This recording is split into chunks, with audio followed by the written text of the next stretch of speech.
Assalamualaikum warahmatullahi wabarakatuh. Berikut kita akan live check informasi dari BKN. Jelang pendaftaran, BKN pesankan bahwa honorer semua dilarang pindah ke instansi lain. Dan kepada rekan-rekan honorer agar dapat mendaftar nanti di instansi sendiri. Bagaimana info lengkapnya, ikuti video ini sampai selesai.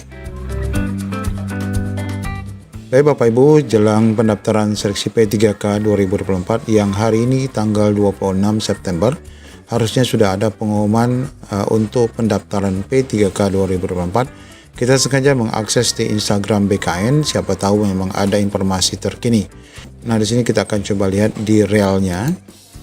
Nah, di sini kita akan lihat beberapa informasi di rel BKN. Ya, belum ada informasi sepertinya berkaitan dengan pengumuman ya untuk seleksi P3K 2024. Ini masih membahas berkenaan dengan pengumuman, baik itu perubahan status administrasi, pengumuman administrasi yang MS dan TMS bagi pendaftaran CPNS di beberapa daerah ya, di kabupaten kota, hasil seleksi di kejaksaan, hasil seleksi administrasi pasca sanggah di beberapa daerah ya. Belum ada informasi yang kita tunggu-tunggu berkaitan dengan pendaftaran P3K 2024. Sepertinya memang akan molor ya sampai dengan hingga waktu yang mungkin kita sendiri belum pasti ya, namun setidaknya Oktober sudah harus jelas ya pengumuman ini akan disampaikan. Nah, di samping itu kita baru saja juga mendapatkan informasi dari BKN berkenaan dengan honorer dilarang pindah instansi saat pendaftaran P3K 2024 nanti. Penjelasan BKN ini wajib dicermati. Mari kita simak informasi yang baru saja disampaikan kemarin. Honorer dilarang pindah instansi saat pendaftaran P3K 2024. Bagi honorer yang nekat, maka akan dianggap sebagai pelamar umum. Deputi Bidang Sinka Bapak Suharmen menjelaskan yang dimaksud pindah instansi itu adalah berpindah ke kabupaten atau kota atau provinsi lain. Misalkan honorer tenaga administrasi Dinas Kehutanan Kabupaten A berpindah ke Dinas Kehutanan Kabupaten B. Walaupun sama-sama Dinas Kehutanan, tetapi karena berbeda kabupaten kota, maka dianggap pindah instansi. Nah, jadi yang dimaksud pindah instansi itu kabupaten kota ya, bukan pindah kantor ya. Jadi untuk honorer daerah yang dimaksud pindah instansi itu adalah pindah daerah. Dia mengungkapkan honorer daerah bekerja di satuan kerja perangkat daerah, contohnya sekretariat daerah, sekretariat DPRD, Dinas Pendidikan, Dinas Kehutanan, dan lain-lainnya. Nah, ini namanya instansi daerah ya. Sedangkan honorer pusat yang dimaksud dengan instansi di sini adalah kementerian ataupun lembaga. Jadi honorer teknis di sekolah dasar bisa melamar di SKPD lainnya, semisal sekretariat daerah atau dinas lainnya selama ada formasi yang memenuhi persyaratan. Nah, ini yang kita pernah sampaikan pembahasan di beberapa kali informasi bahwa rekan-rekan ini bisa melamar ke daerah lain.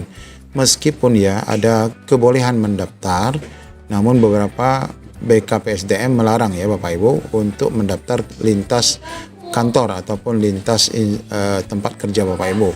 Kenapa? Karena tentu saja plot untuk formasi itu sudah di plotting ya untuk rekan-rekan honorer yang ada di situ. Dia menegaskan dalam perekrutan 2024 masing-masing Pemda diminta memprioritaskan honorer yang ada di daerahnya. Wabil khusus juga memprioritaskan honorer yang ada di kantor atau di tempat bekerja masing-masing. Oleh karena itu, ketika seksi P3K 24 dibuka, honorer dipersilakan untuk mempelajari formasi yang dibuka, apakah sesuai persyaratan dan berapa gambaran gajinya. Intinya honorer bisa pindah SKPD saat mendaftar dan bukan pindah instansi daerah. Mari kita simak video lain yang berkaitan dengan adanya kebolehan mendaftar pada SKPD ataupun kantor orang lain. Dinas lain, contoh saya mau melamar ke dinas A, kemudian apabila ketika saya nggak lulus, itu paruh waktunya di mana? Apakah di Kecamatan Sumber atau di dinas A tersebut, Bu?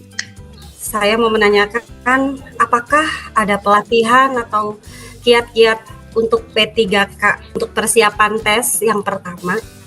Yang kedua itu sama yang kayak Kecamatan Sumber, mungkin agak sedikit perbedaan. Jika dalam instansi mereka bekerja itu tidak ada klasifikasi pendidikan, apakah bisa melamar ke instansi lain? Dan yang ketiga, penilaian apa lagi yang berpengaruh selain prioritas yang di atas tersebut, yang K2, yang data-data yang kemarin yang sudah ada gitu. Kira-kira penilaian apa lagi yang berpengaruh gitu. Tadi kan penjelasan itu ada urutan dari prioritas yang diterima. Itu urutan pertama adalah TK2, lalu ada yang masuk database, lalu adalah yang ketiga apa gitulah.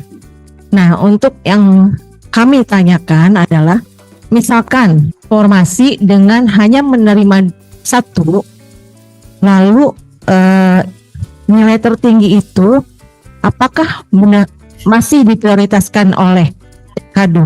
Sedangkan yang nilai tertinggi itu yang masuk data BKN.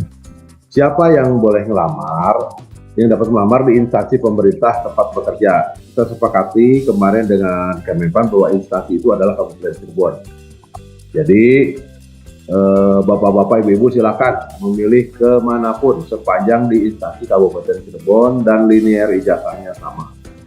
Jadi nomor 1 Kabupaten Cirebon, yang kedua lihat linearitas ijazahnya, itu boleh. Dan untuk pertanyaan bagaimana paruh waktunya, saya dari awal saya tidak akan menjawab permasalahan paruh waktu karena kita belum mendapatkan aturan resmi.